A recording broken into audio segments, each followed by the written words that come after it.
Hey guys, welcome back. Tisha here, back with another Breaking Free, How I Escaped Polygamy, the FLDS Cult, and My Father, Warren Jeffs. It's by Rachel Jeffs. So far, this book has been good. Let's see what chapter 8 has to bring. Go ahead and do me a favor and hit the like button as it helps the channel. Love, plural style. As Rich and I arrived back in Short Creek, shortly before sunset, I could feel my nerves start to dance again. The familiar road into town suddenly felt unfamiliar. Instead of making a left towards Father's house, where my family was, Rich turned right. I wonder who would be sleeping in my old bedroom now that Becky and I were both married. I wondered if Becky would be all right tonight. Our house is quite small for 3 ladies and 3 children, Rich said. He was smiling, but I heard trepidation in his voice. It's not anything like what you are used to living in. That's fine, I said. I thought it couldn't be too bad. He did so much for grandfather. I was sure they would give him a nice house. Okay, so she's thinking, all right, he's just being modest here by saying his house isn't that big and it's not accustomed to what I'm used to because he works for my grandfather, who is the prophet. He works diligently for him, drives him places, is with us when we do these things and all this other stuff. So of course he's going to have a decent house. Let's see what happens. But as we drove up to his home, I was in for a surprise. Surely, Rich Allred did not live in a place like this. The tiny house was run down and shabby. The yard an unlandscaped mess with horses and cows wandering around free. What an adjustment that had to be. I tried to hide my disappointment as best I could as Rich walked me up the steps to the front door and opened it. Netta, here's your new mother, Rich said. Her name is Mother Rachel. So not only am I walking into this home that already has 2 wives, but there's also children here who are now going to be calling me mom when I don't even know their father or their moms. 2-year-old Janetta ran over and hugged me around the legs. Oh, that's sweet. Rich then introduced me to his ladies, Trish and Molly, and showed me his little 2 babies, Rihanna Joy and Soraya. They were both 4 months old. Oh, Rich. Trish and Molly both hugged me and did their best to welcome me and act excited that I was there. But no wife is happy when her husband brings a new one home, and it was already cramped before I showed up. Rich took me downstairs to show me around. This is my room, he said. The room upstairs is the ladies. You can put your things in here for now until we get more space. There was a single dresser and he let me use 1 drawer. I took in my new home. The wood in the walls was rotting. The bedrooms were tiny. Even Rich's, the main living room area consisted of a small kitchen with dark brown cabinets, cracked brown linoleum on the floor, and a small living room with faded blue carpet. As the daughter of Warren Jeffs, not to mention the granddaughter of Rulon Jeffs the prophet, I was probably spoiled. I had everything I ever wanted. I had been so blessed until now that this seemed almost a humiliation to me. I had brought only a small suitcase with a change of clothes and some personal care items. I wonder why, out of all guys, this is who her father picked for her. I wonder if it was because he worked closely with them or if it was because he wanted her to experience this other life. We would be going to Father's the next day to get the rest of my things. I stowed my few belongings and went back upstairs. Let's go over to Father's, Rich said. The family piled up into his truck, and we drove over to the Allreds' house. Everyone seemed surprised and pleased to see us.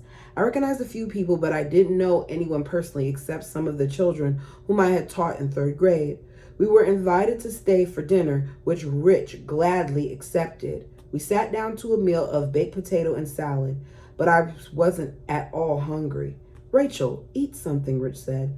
I had just taken an oath to obey him, so I dished a small portion of salad onto my plate and forced myself to eat it while I listened to the family talk. I took an oath to obey him. I mean, that's a part of the oath, but obey the way that she said it. And because he told her to eat, she ate. This is going to be interesting. When we got back to our tiny house, I wondered how I would ever be able to call this place home. If I ran home to Father, he would only send me back. I knew I had to squelch my arrogance and accept my situation. That evening, Rich gathered his family for prayer. We knelt in unison and Rich prayed. When we got off our knees, Rich said, "Rachel, come with me." We went downstairs. I knew that the real time to be scared had arrived. Rich shut the bedroom door behind me and invited me to get ready for bed. I went into the bathroom and put on my nightgown and robe. I sat on the bed while Rich used the bathroom. When he came out, he said, "Feel free to sleep however you want. You don't have to get under the blanket." My muscles unclenched. I'm sure Rich could see the relief on my face. We each said our personal prayers. Then he got under the blanket and I laid awake and shivering on top. So she was so scared that she was cold and she didn't even get under the blanket. Around 2 a.m., my new husband began to snore. The next day, Rich took me to Father's to gather my belongings. Becky was there with her man for the same reason, and my big sister Marianne and Sandra helped. My big sister Marianne and Sandra happened to be there too. While Becky and I were in our room packing, Marianne and Sandra came in and shut the door. They looked at each other, half smiling and expectant. "Do you girls know how you start out with a baby?" Marianne said. I was taken aback. Neither Marianne nor Sandra were the kind of girls to ever talk of such things. "Yes, we do," I said. "Are you sure? Like really, truly?" "Yes, really, truly, we know," Becky said. Becky had asked me about it 3 years earlier, and I had told her because I didn't want Father to put her through what I had gone through when he was teaching me. Okay, so maybe her sister hadn't been assaulted like she was. "Good, because if you didn't, we were going to tell you," Sandra said. "I was scared of my husband for a long time when he told me about it. I didn't want you to feel like that." "Thank you for looking out for us," I said. "That is kind of you." Later, Rich hauled my boxes and bins out to the truck. I wondered where he was going to put everything. He ended up loading most of it into a small rec room in the basement and a few things in his room. That night, I decided I didn't want to freeze like I had the first night, so I got underneath the blanket. Okay, so it seems like they get multiple nights with the husband, or maybe this is because she's a newlywed. I'm not sure. I thought hard about the question Father had instructed me to ask Rich. I hadn't found the courage the first night, but I wanted to keep my word to Father because I still felt the need to obey him, although I feared Rich would think my question was idiotic. I took a deep breath, thinking about how to ask. The words wouldn't come. Then I simply said, "Father told me to ask you for a baby, but I wasn't brave enough to ask you last night." I sensed him startle in the dark. "Do you even know how to start out with the baby?" I told him what I told Marianne, that I did. Rich was quiet for a minute, then said, "Rachel, ask me when you truly want one." While I didn't really want to go through the torture of asking again, I was grateful for the reprieve. No matter what Father wanted, I wasn't ready. Here he is with 2 4-month-olds, and the father tells her, "When you get there, ask for a baby." But Rich, so far, seems to be a kind man, and he's telling her, "Don't ask me just because your father says ask me. Do it when you're ready." I like Rich so far. I hope I continue to like Rich. "Do you want me to help in the yard?" Rich asked at breakfast the next morning. There didn't seem to be much of a yard from what I had seen so far, but we went outside together anyway, with little Netta tagging along. There were a few large trees, their leaves still on the ground. From the previous autumn. Rich went to the shed and brought out 2 rakes. "You can start in that corner," he said. I was thinking over my new situation while I raked, annoyed that I couldn't organize my thoughts and feelings. I was weighing how I felt about my current circumstances, having no room of my own, stuck in a junky house, how different it felt to spend time with a man I didn't know, and trying to figure out my role as a sister wife. I paused at one point to watch Rich work.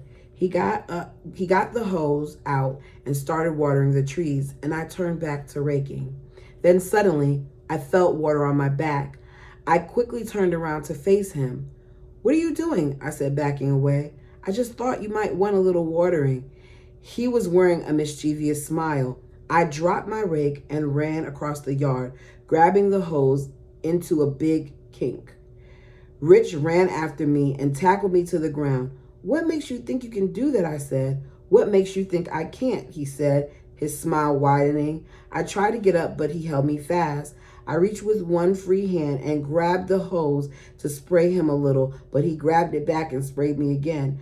We tussled hard for about 15 minutes. I didn't want him to think I was a weakling. Both of us were pretty wet and cold by the time we stopped. "Did I hurt you?" he asked as we sat on the wet grass defeated. "Not at all," I said with a smile. He pulled me up onto my feet and gave me a hug. I squeezed him back and then looked up into his eyes. "Next time," I said with a chuckle, "it won't be so easy for you." He laughed and said, "We'll see." When we took grandfather on his drive later that afternoon, I felt a warmth growing between Rich and me. "How old are you?" I asked Rich on the drive. Oh my goodness. Sorry. I wasn't expecting that. She married this man and she doesn't even know how old he is. Y'all, that's crazy. "I just turned 25 in January." "How old did you think I was?" "Not 25. I've never seen a man your age with 3 wives and 3 children already." Rich smiled. "I'm just a little boy who does what he's told." "How old did you think I was?" I asked. "Younger than 18, 16 maybe. Do I act young?" "No, I just knew you were way too good for me. You and your sisters always had your noses in the air when anyone came around. We've always had each other for company, so we didn't try to befriend anyone else. We were actually the shy ones." At this, Rich smiled and took my hand and placed it on his thigh, keeping his hand on top of mine for the rest of the ride. I liked how it felt. No more jitters. My sister wives didn't know that, although I was sharing our husband's bed some nights, nothing intimate was happening. Rich never pressured me or attempted to touch me in a sexual way until I was ready. She got a good one. Because this isn't what happens in a lot of these instances. In a lot of these instances, these women are forced. Still, I could feel a lot of tension filling that little house. If I touched any of Rich's laundry or anything else that belonged to him, the sister wives were quick to let me know that that was their job and I wasn't supposed to touch his things. A lot of times they ignored me or acted like I wasn't even in the room. The worst times were the mornings after I slept with Rich. His other wives were quick to say spiteful things to me, ignore me, or say rude things about me to Rich in my hearing.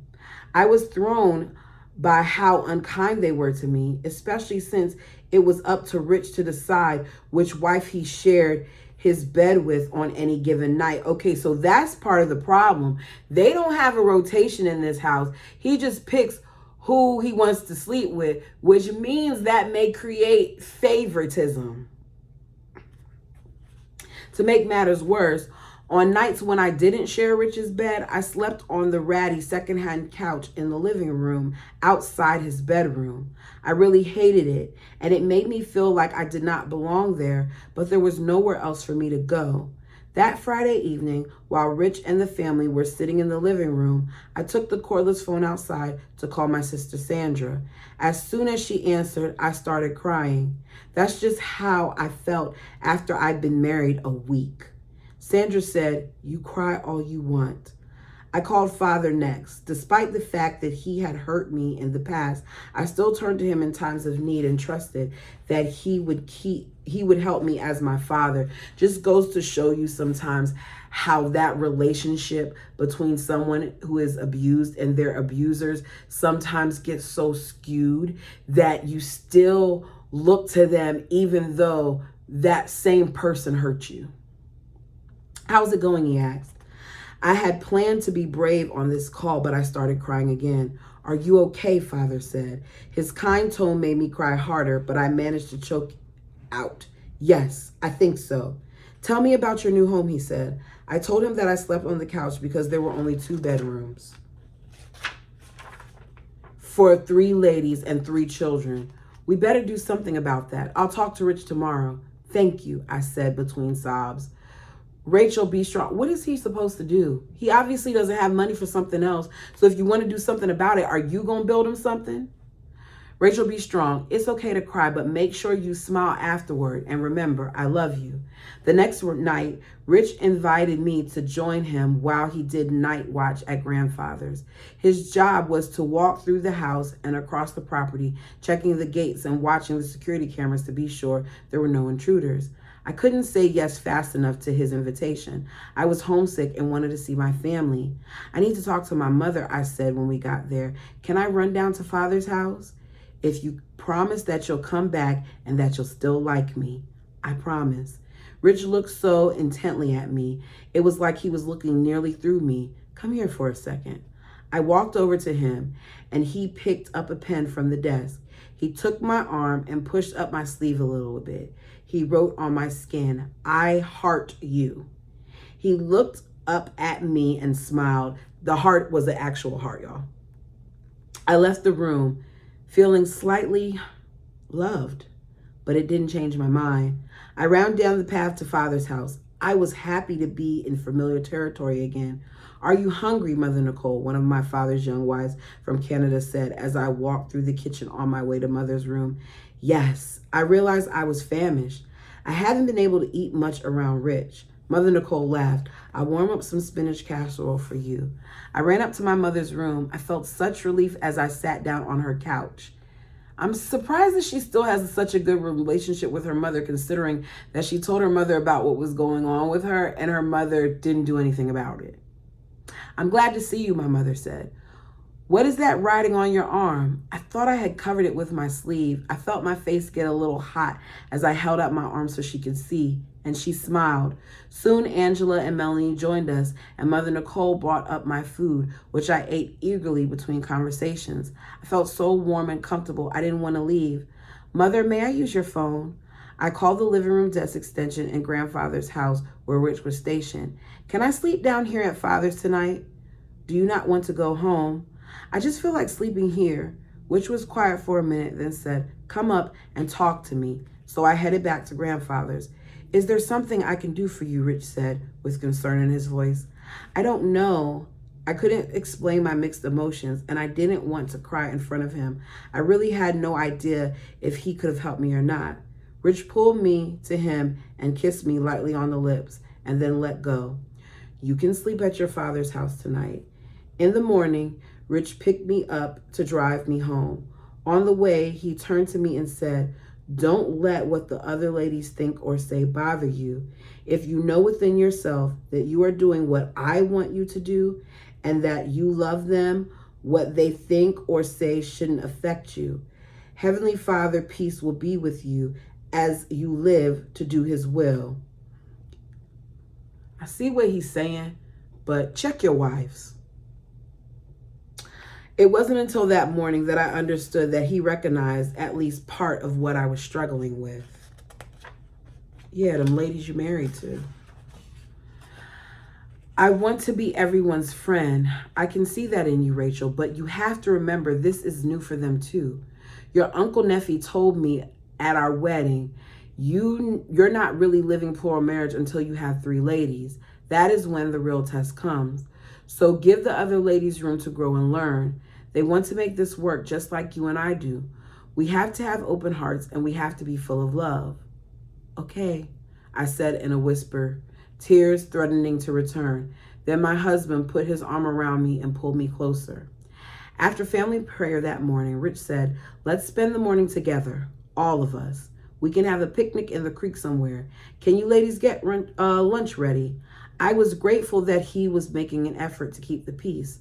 Trish went to the store to purchase some items while Molly and I got the girls ready. We drove down to the creek and Rich chose a nice sandy area for picnic while Trish and I made sandwiches. After we'd all eaten, Rich took off his shoes and socks and stood up. Come on, Rach, take off your shoes and socks. You've got to feel the sand between your toes. What if I don't want to? Then I will help you, he said, and grabbed my foot. Rich took off my shoes and socks, picked me up, and carried me to the middle of the creek bed.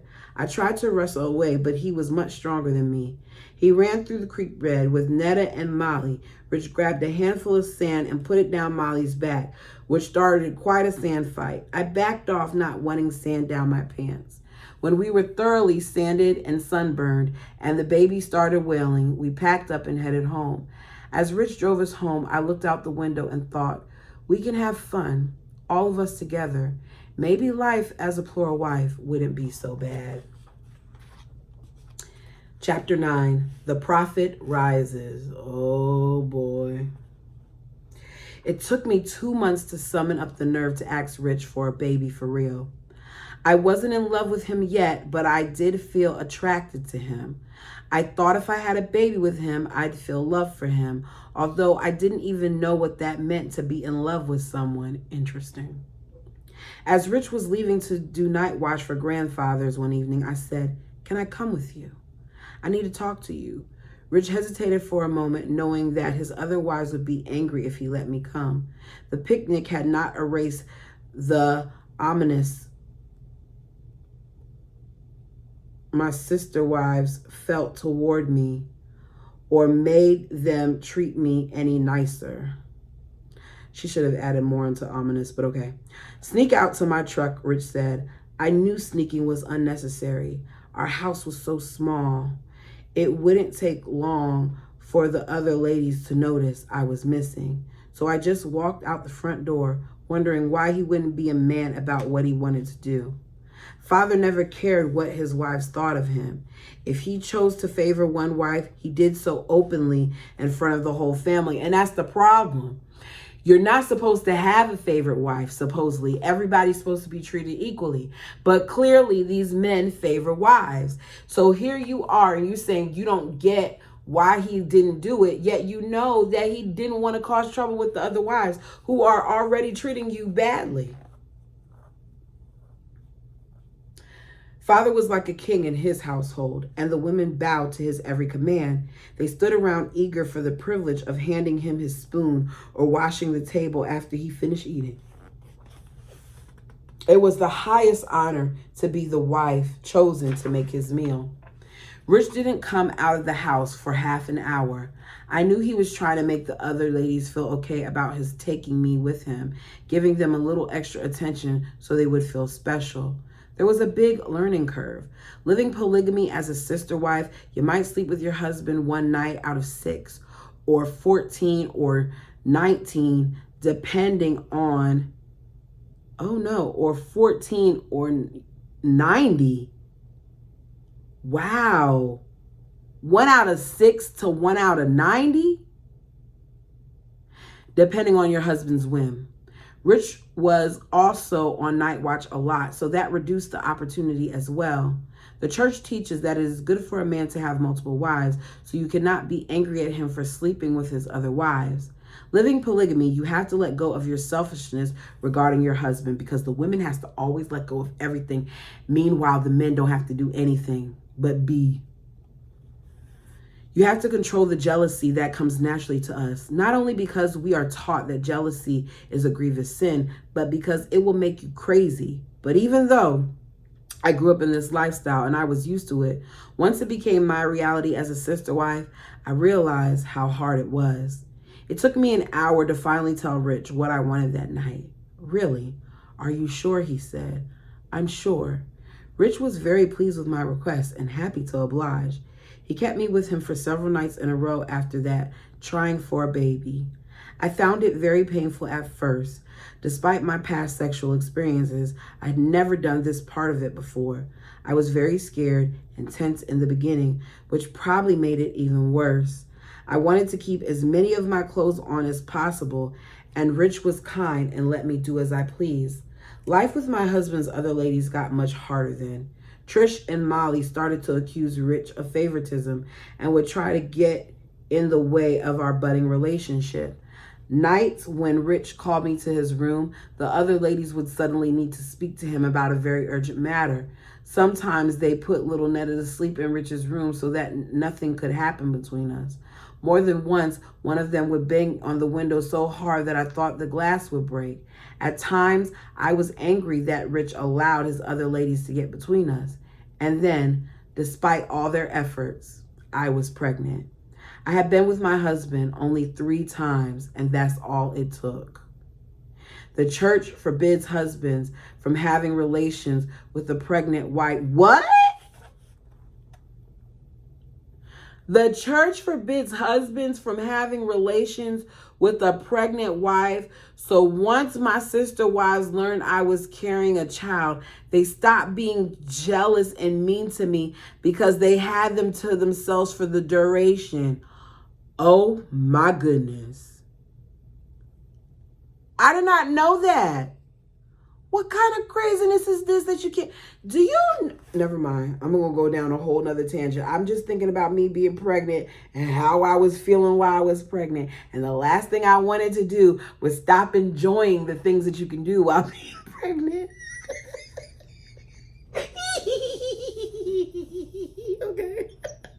Okay. By then, we had moved out of the tiny house that Rich had brought me to after our wedding. Father had taken my complaint about our cramped living situation seriously, for which I was very grateful.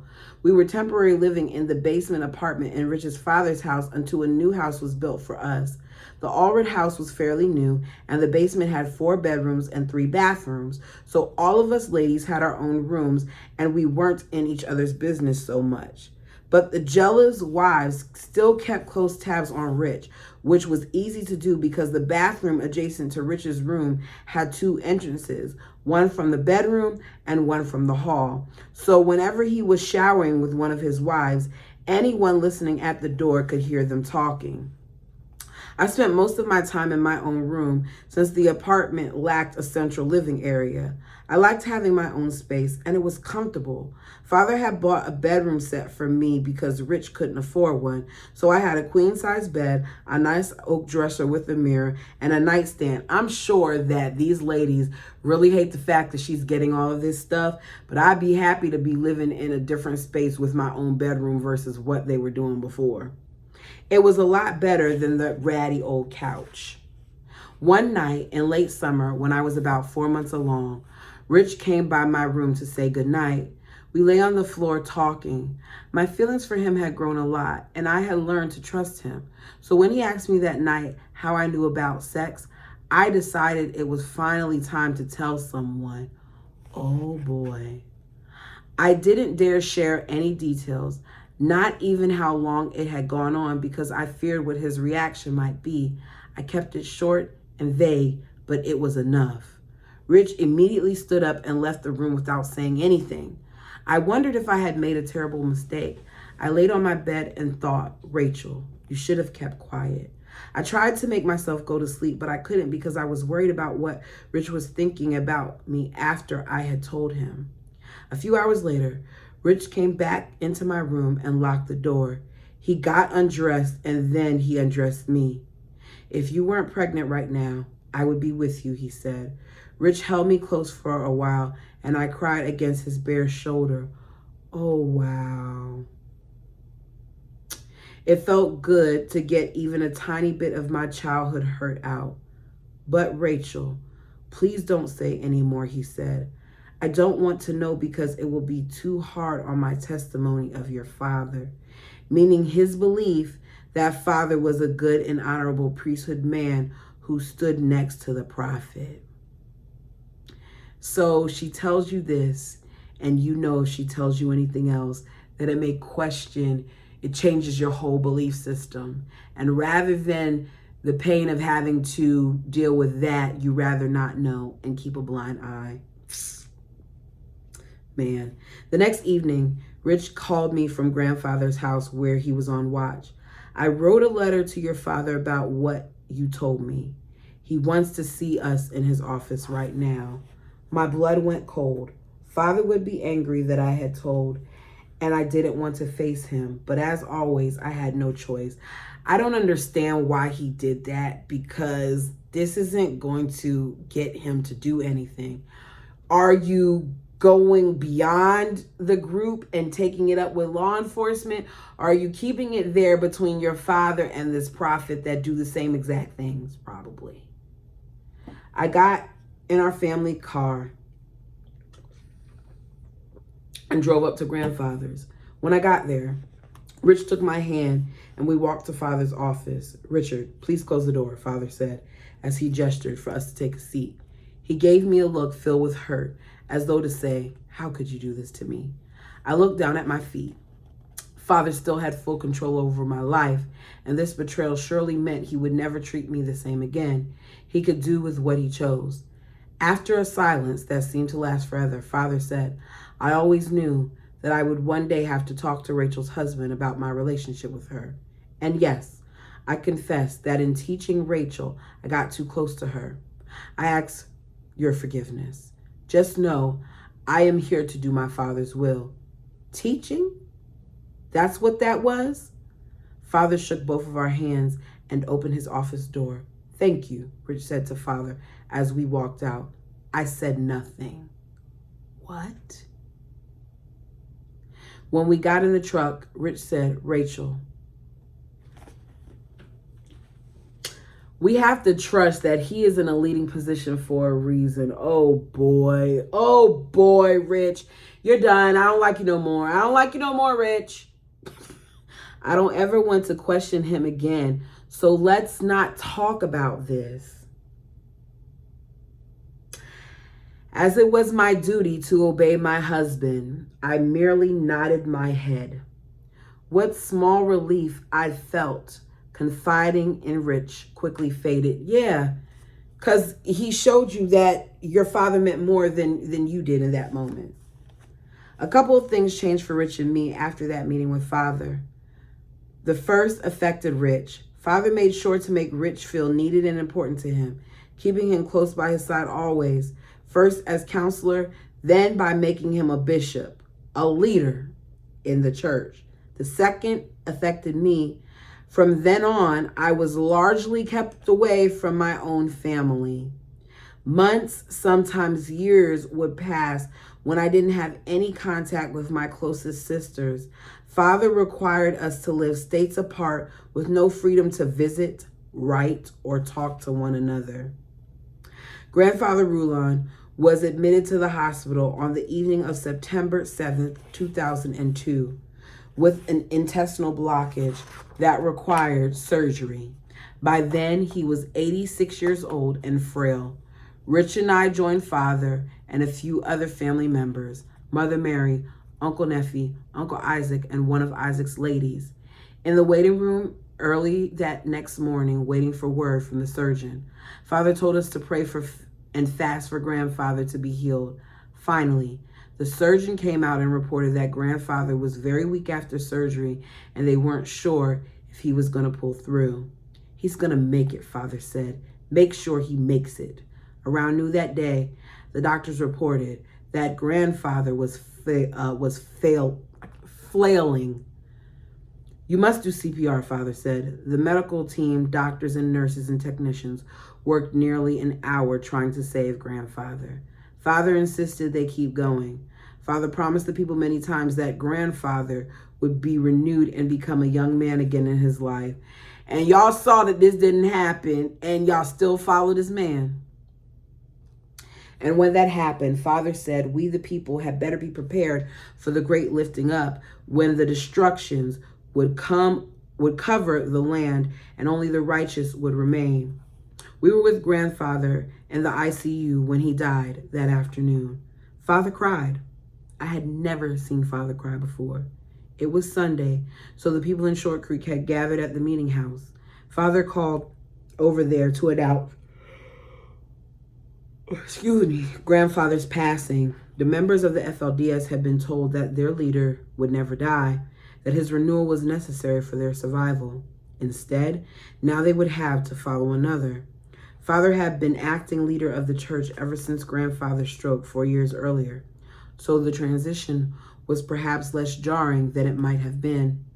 Father had been making decisions and arranging marriages all that time with grandfather's counsel, and he was careful in announcing that he was their new leader relying on the testimony of his brothers and grandfather's wives to tell them. But there was a catch. We had been taught that an apostle, like grandfather, had to name the next apostle. And grandfather had never ordained father to the apostleship, and the people knew this. As always, father had an explanation for everything. Not long after grandfather's passing, father told the people God had come down into father's bedroom and ordained him as apostle himself. That bedroom is considered sacred to this day. I hadn't forgotten what father had said to me at Uncle Roy's funeral when I was a little girl. The prophet is the greatest man on earth. The prophet is the only man worthy of hearing God's word. I knew father wasn't a good enough man. Soon after that, father went on the run. Wow, wow, wow. Wow, wow, wow. Okay, apparently that is the first part. Part 2 is what this says, see? Chapter 10, plural wife. After a half century during which the world mostly left our people alone, in 2003, the state of Utah started prosecuting FLDS members for bigamy and underage sex, as they should have. And I'm gonna be honest, the whole situation needs to be dismantled. Warren Jeffs should not be able to make any type of decisions from any jail cell, get any calls, any visits, anything, because he still continues to control these people. As a leader of the church and the person who performed most of the marriages, father knew they'd be coming after him soon enough. So he started looking for new homes for our people far from Short Creek. Father often brought Rich and me with him on these travels. At first, we stayed mostly in Utah, but we began going further and further away to remoter locations in other states. We stay at different hotels and motels. Rich or one of father's other bodyguards would get a room, and then father would go in the back door to avoid being seen. It was hard being on the road as my pregnancy progressed, but spending so much time with my husband without the distraction of the other ladies brought us even closer together. The last time I went with Rich and father on one of those scouting trips, we stayed at the Residence Inn in Durango, Colorado. How long until your due date? Father asked me at breakfast in the hotel restaurant. He couldn't help but notice the size of my belly by then. 3 weeks. He sat back with a surprised look on his face. We better get you back. You don't want to have your baby in a hospital. I'd actually like to have a baby in a hospital, I thought, but father's families were required to have their babies at home with an uncertified nurse midwife who we called Grandmother Sharon. She had delivered me 19 years earlier, so she couldn't have the baby at the hospital even if she wanted to. Because it puts the fathers at risk. I'm okay, I told father. I haven't had any signs yet. Nevertheless, we made our 6-hour drive back to Short Creek the next day. Excuse me, I don't know why I keep yawning. When I went into labor a few weeks later, Rich took me up to grandfather's house to deliver the baby. He told me he had asked his other 2 ladies, Trish and Molly, to be there too, which made me really unhappy. Yeah, why would you want them to be there when they don't like her? My sister wives still didn't care for me, and I didn't know how they would feel about my baby. The labor was difficult and long. I had a large audience, which made it worse. Aside from my sister wives and Rich, 3 of father's ladies, plus my mother and grandmother Marilyn, were watching me. I felt like I was putting on a performance for them and doing it badly. My baby was crowned for 3 hours, but I couldn't seem to push her out. Surely they'll take me to the hospital soon, I thought. Unbeknownst to me at the time, father was just outside the open door watching as well. He told Rich to ask my sister wives to leave. What in the world? You know what he was doing to your wife. Maybe not everything, but you know enough that it bothered you to say, don't tell me anymore. And here this man is being allowed to watch your wife give birth in a very vulnerable position. I don't know how he had the awareness to do that, but it seemed to relieve some of the tension I was feeling. Oh, okay. After they left, I was finally able to push the baby out, although not without tearing myself so badly that I needed 40 stitches to put me back together. 40 stitches, and this isn't at a hospital, which means she probably wasn't giving any medication at the time to help ease some of that pain, and she had to get 40 stitches. They really like making these women suffer, I tell you. I love being a new mother. My baby daughter was everything to me. She was beautiful and cheerful and good-natured. As father's third grandchild, she got a lot of love and attention from father's family, but I was not allowed to name her. Father chose his grandchildren's names. She can't do anything? And a week after she was born, he gave her a blessing and named her Barbara Ann Jeffs after my mother. I have a cousin named Barbara. Actually, I have more than one cousin named Barbara, and I feel like it's such an old lady name. Don't mind me. I'm weird. No judgment here if your name is Barbara. I'm, like I said, I literally have from all ages. I have a aunt that passed that was great aunt that was named Barbara. Her grandchild is named Barbara. It's just like, okay, Barbara. But yeah. Years earlier, I had said to my mother, I love you, but I don't love your name. So I will probably never name any of my children after you. She told her mom this, and that's what her dad decided to do. Do you think the mama knew and told it? Well, not the mama. Do you think that the dad knew, that Warren knew and decided, okay, yeah, we'll go ahead and get her back and we're going to name the baby Barbara?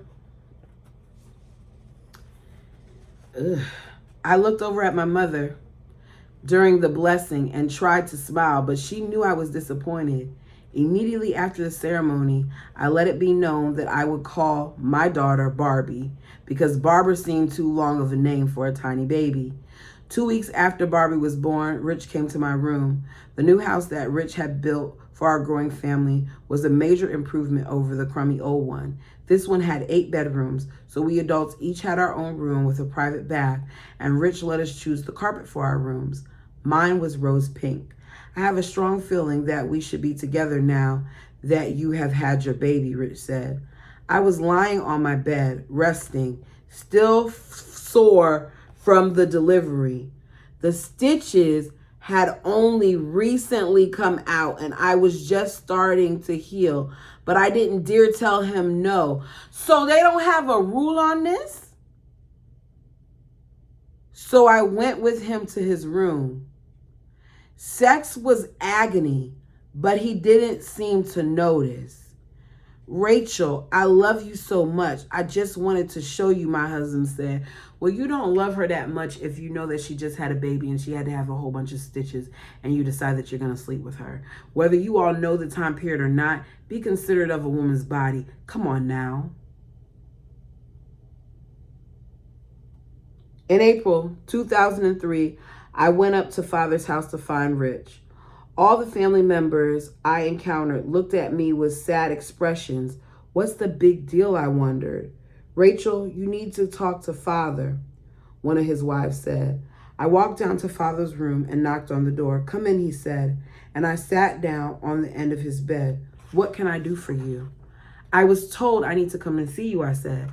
Father sat there for a moment before he said, it looks like your mother has breast cancer. A doctor has confirmed it. I bolted from Father's room and ran up to Mother's room where I found her lying in bed. Barbie was only 2 months old, and I had spent most of my time recently with her, so I hadn't seen how ill my mother had become. I was only 19 and my mother 38. She had a 2-year-old baby herself. Mother told me that she had noticed a lump in her breast 2 years before, but Father told her not to worry about it. Oh, wow.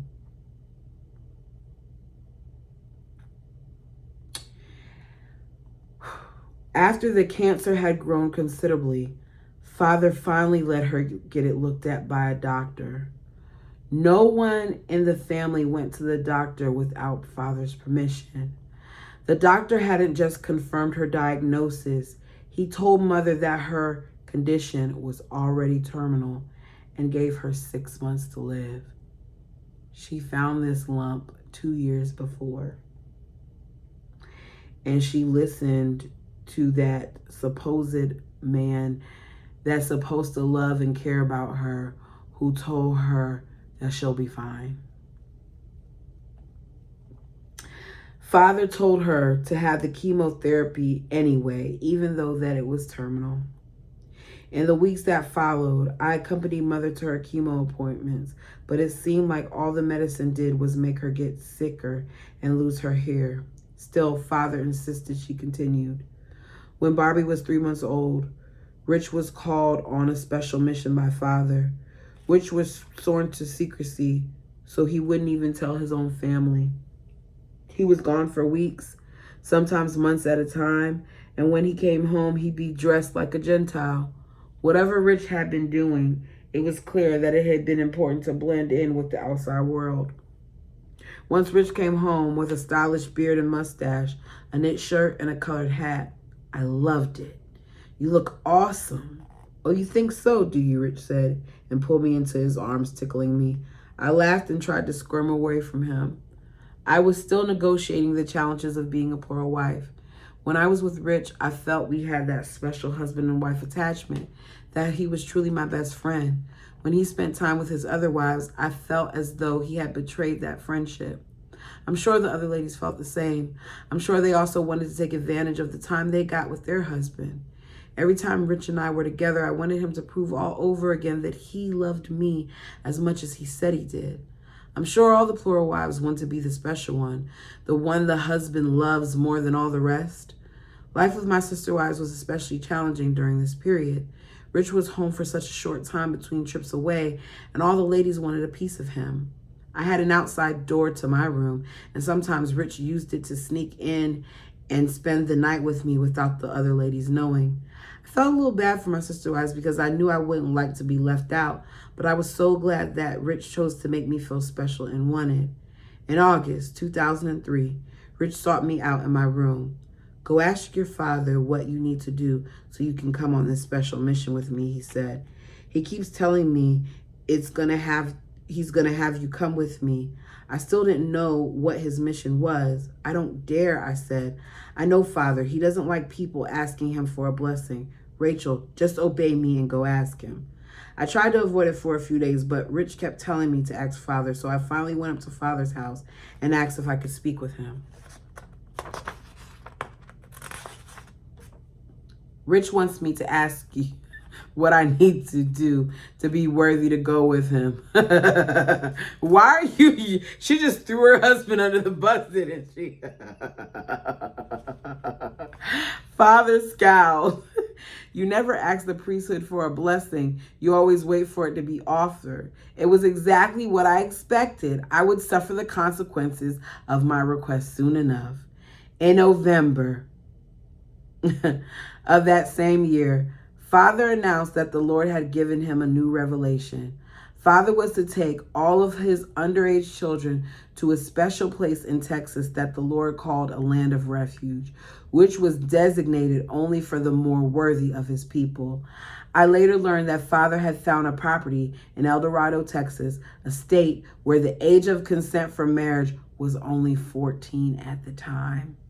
Father had instructed David Allred, Rich's brother and my sister Becky's husband, to purchase the land for the church. There, Father had ordered construction of what would become the Yearning for Zion Ranch. Father himself would never live there or anywhere full time, since he was always on the move, evading the law. Mother Annette told us girls that Father gathered all of the mothers of his children in the office to break the news. "The Lord has directed me to move my children to a sacred land. He has also shown me that none of you are worthy to go. So I'm going to rip your children away from you when you can't go, because y'all aren't worthy." Wow. The mothers would have to prove themselves before they could move.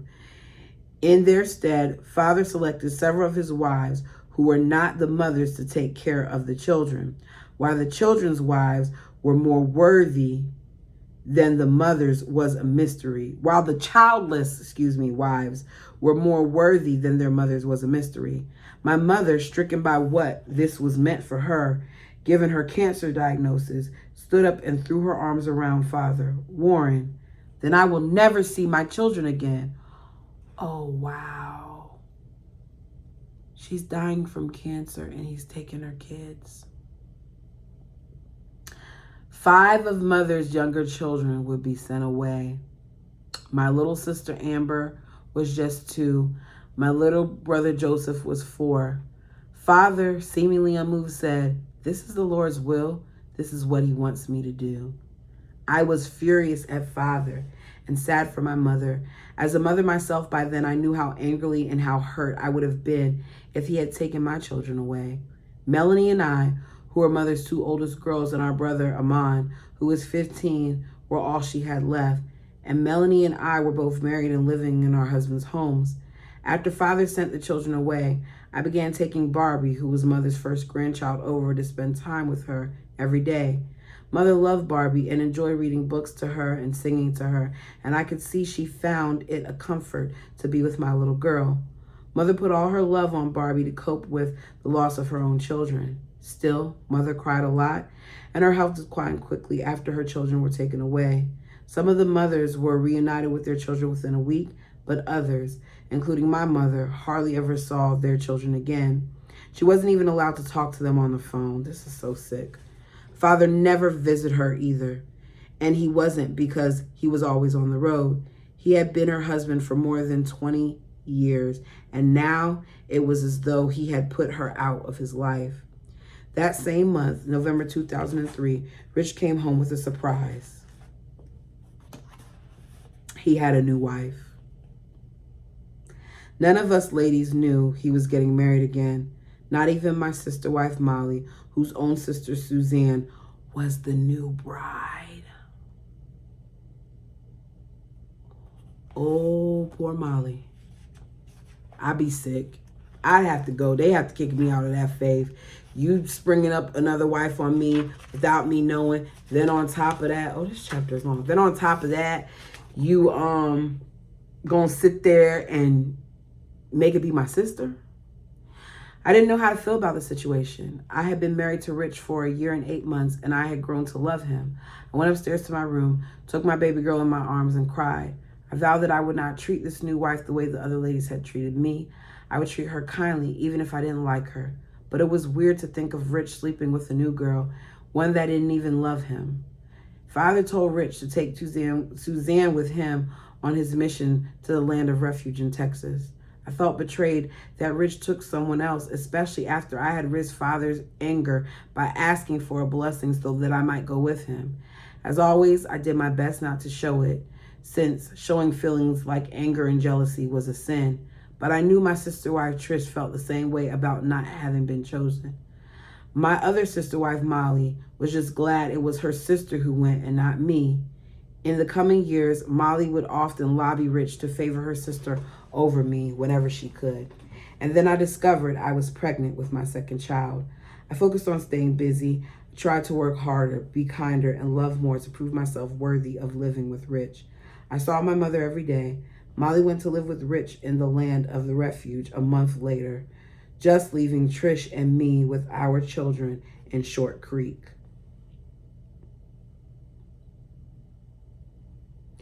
I got along better with Trish without the others around. In fact, I felt we were becoming friends, although I knew it was peaceful between us only because Rich wasn't there.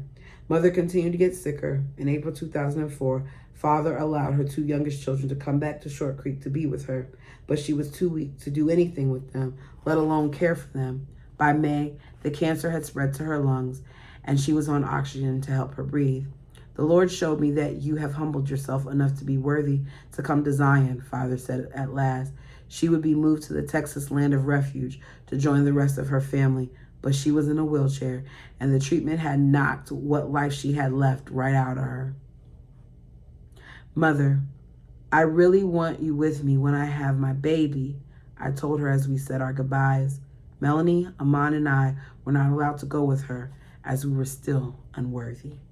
Mother looked at my belly, which was just starting to get round, then back up my face. I probably won't be there, she said. Why? Why won't you? She smiled at me through her tears, but said nothing. 2 months later, July 8th, Father called me. Rachel, your mother is dying. And I didn't hear the words he said after that, only a voice in my head screaming, no! Even knowing how sick she already was the last time I saw her, I couldn't accept it. These kinds of things don't happen to us, I thought. They happen to other people. I tried to bring myself back to what Father was saying. You are not worthy to go to the land where she lives, but you can come see her while she's in the hospital in San Angelo. Isaac will drive you. I wanted so much to talk to Rich, to cry on his shoulder, but that was impossible, and I had no way to reach him because your father purposely separated you from him. I packed a bag for Barbie and me, which was more difficult than it should have been because at 7 months along in my pregnancy, I felt big and tired. When Uncle Isaac picked me up, he told me I couldn't bring Barbie, but Mother will want to see her as much as me, maybe more. I have to bring her. Your father did not say she could come. Wow. I was heartbroken for my mother. I was also leery of leaving my child with Trish, but I had no choice. It would be the first time I was separated from her since she was born. Isaac had me sit in the back of the SUV with Aman for the 17-hour drive to the hospital in San Angelo. It was one of the longest, most uncomfortable rides of my life. 3 hours into the journey, Father called me on Isaac's cell phone. Is Barbie with you? I burst into tears. No. Isaac said I could not bring her. You left your little girl with your sister wife who hates you? Never do that. Call your sister Shirley and have her go get Barbie and take care of her until you return. It took me a couple minutes to get through, and when I did, Shirley had already spoken to Father and was on her way to get my daughter. I was still upset at Isaac for not letting me bring her like I wanted, but I felt grateful that Father cared about her welfare. Mother looked like she had aged 40 years in the few weeks since I'd last seen her. Lying in the hospital bed, she was terribly frail and had a faraway look in her eyes, like she was already partway gone to the other side. I didn't want her to see me cry, so I walked over to the window to hide my face until I got control of my emotions. When I calmed down, I went to her bedside. Hi, Mother. This is Rachel. My mother continued to stare ahead. Where's Barbie? She whispered. I started to cry. I couldn't bring myself to tell her that I had been forbidden from bringing her namesake grandchild. I sat with her for an hour, and I could see she was failing fast. Uncle Neffy was there with us, and he had made arrangements to have Mother transported back home, as she had expressed her wish to die there. Father called while we were still at the hospital. This is the last time you and your brother will see your mother because you are still not worthy to be on the land of refuge. We would not be allowed to go to her funeral. Aman and I were given a motel room that night. A ride would come and get us the next day, and I couldn't sleep. I don't understand what the hell he got out of doing this. I don't. I was devastated to think I wouldn't see my mother again. I don't think Aman slept a wink either. Every once in a while, I would say, Aman, are you still awake? Yes, he'd say. Then after some more time passed, Rachel, are you awake? We did that throughout the night, alone in our grief, knowing that our mother was near the end of her life and we couldn't be with her. Father called in the morning with a new revelation. The Lord showed me that seeing your mother dying has humbled you and Aman enough that you can be trained and then go to your mother. It was a glimmer of hope, but it meant that Uncle Neffy had to drive us more than 500 miles, an 8-hour journey to Albuquerque, New Mexico to meet Father. It wasn't lost on me that even as Mother was close to death, Father didn't feel it was important for him to be with her. You know what's crazy? Not only is it that, but you're 7 months along in your pregnancy and your father is so insensitive that he has you going from place to place to place to spend time with your mother when you could have just been with her, period. It took Father all day to give us the special training in which he instructed us about the strict obedience, hard work, no complaining, rising no later than 5 a.m., getting to priesthood trainings on time, no gentilism of any kind, wearing plain pastel clothing in the house and dark clothing when outside working and no shoes inside. He told us the Lord wanted a temple built in Texas. Father had us covenant to do all the good things and to keep the land of refuge a secret and a sacred place.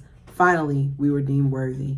When we arrived in El Dorado after another day-long drive, I was surprised that Father had chosen such a barren desert to be a sacred land of refuge for our people.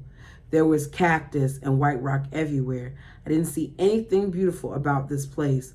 Even the log cabins that the men had built didn't match the landscape. The land was codenamed R17, Refuge 17, since it was 17 hours from Short Creek. He did this to hide his stuff. He didn't do it because it was a land of refuge. He did this because this was a way to keep his secrets. My little big sister ran out to meet us. I was so glad to see them. Oh, my little and big sisters. I was so glad to see them. And they were happy that I had been proven worthy to come to their new home. They showed me up to Mother's room, but she was already in a coma. She kept asking after you and Amon. My sister Marianne said, when we told her you were coming, she fell asleep and hasn't woken up since. I took hold of my mother's hand. There was no stopping the tears now. Father came to see her a few hours later. Your mother is in God's hands, he said. One of Father's other wives have written a song a while back called Father Bless Dear Barbara.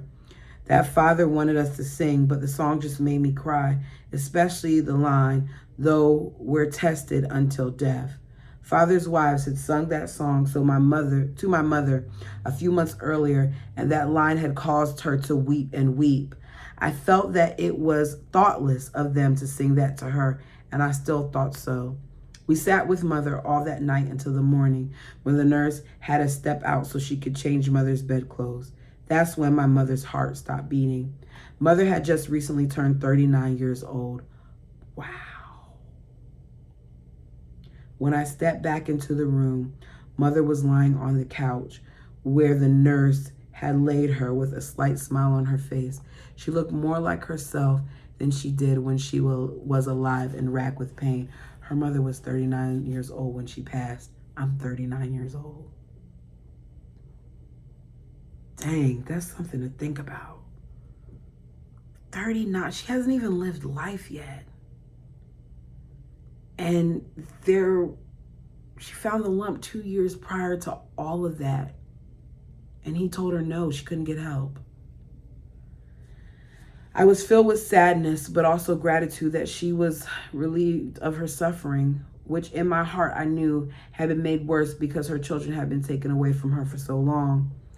A little later, I asked Father if Rich was there. He told me that Rich was living on a different land of refuge in South Dakota, but that he was coming down to Texas for Mother's funeral. Father was also having Grandmother Marilyn and my half-sister Sandra bring Barbie from Short Creek. Rich would take Barbie and me back with him to South Dakota together. Several Father's wives got together to quickly sew white dresses for me and some of the other girls for the funeral the next day while we practiced the song that we would sing during the ceremony. Father encouraged everyone to wear white at funerals. That afternoon, Rich arrived. I was so glad to see him after these months apart, and I think he was twice as happy to see me, especially since I'd be going back with him. Father's family gave us Mother's room to stay in, but I couldn't stand to be there. Everything in it was a reminder that she was gone. Even with all the hustle and bustle getting things ready for the funeral, I noticed that my sister, Josephine, was missing, and I went looking for her. She was 13, Mother's fifth child. I thought about how I had struggled at that age and how especially devastating losing our mother must be for her. I found her curled up asleep on the floor of a closet, her face red from crying, the tear tracks still damp on her face, and her thumb in her mouth. She hadn't sucked her thumb in years. Josie. I knelt down and took her in my arms. She opened her eyes a little, then quickly closed them as though she were trying to hold back her tears. I hope you know that I love you, and I am always here for you. Josie kept weeping and sucking her thumb, obviously desperate for whatever comfort she could get. My heart broke for her and all of Mother's younger children, having to grow up without her. And the reality was, I would be living far away from them too. I wouldn't be able to be there for them, no matter how much I wanted to be. Little Amber had just turned 3. Joseph and Jacob were 5 and 7. How could they fend for themselves without mother? Even with so many mothers, no one can replace one's own mother. Father told me to go with Mother Annette and my sister Melanie to the mortuary to help dress Mother. I went with them, but when we got there, I couldn't bring myself to go into the room where her body was. I didn't want to remember her like that, so I stayed in the waiting area while they dressed her. Sandra arrived with Barbie on the morning of July 10th. Rich and I both couldn't stop hugging our little girl. Mother Millie had Barbie and me try on our dresses, and then we got our hair combed for the funeral. Father told us that only he would stand in the viewing line to receive people paying their respects. He did not want her children standing next to the casket or participating in the viewing line because he didn't want the men shaking his girls' hands. Because he knows how he thinks, so I guess he thinks they'll think like that too. He stood and shook the people's hands by himself, the mourning widower, even though he had not been with his late wife when she needed him the most. Father spoke for 3 long hours. No one else was invited to say anything except for the few songs that we sang. He talked about how Mother was not a perfect wife, that she was jealous sometimes, and that the Lord gave her cancer to punish her. Oh my God. Y'all. I didn't think I could cry any more than I had already had, but I felt sorry for Mother then. I believe most of the people did, but saying so was not allowed. Father was hard on her, and he didn't want the people to feel bad for her. Rather, he said he was the one suffering and that her illness had been difficult for him. He went on to say that in the end, her cancer had humbled her and made her worthy of salvation, and that she had sacrificed her life so that her unworthy children, Amon and I, could come to Zion. Of course, he's going to make her feel like this is her fault. He's full of sugar honey iced tea. I couldn't watch them bury her, so I stood a long way from the grave while they lowered her casket into the ground. That is like one of the hardest things. Between that and when they close it, can't take it. There have been so many big changes in my life, I couldn't bear it all. I was 20 years old, soon to have my second child, about to move hundreds of miles away from my family. I wanted to block out the memory of this dark day, but I couldn't. Mother's sickness and death would come to haunt me in my dreams. And that is all that I'm going to read for now. That was a little longer than I thought it would be, but some of you all do like the longer readings.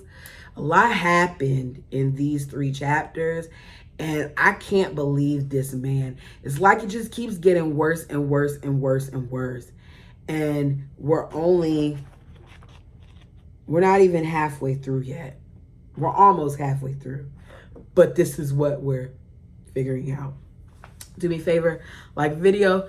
Let me know what you think of these chapters. Which part, let's do this. Which part stood out to you the most? Put it down below. Until next time.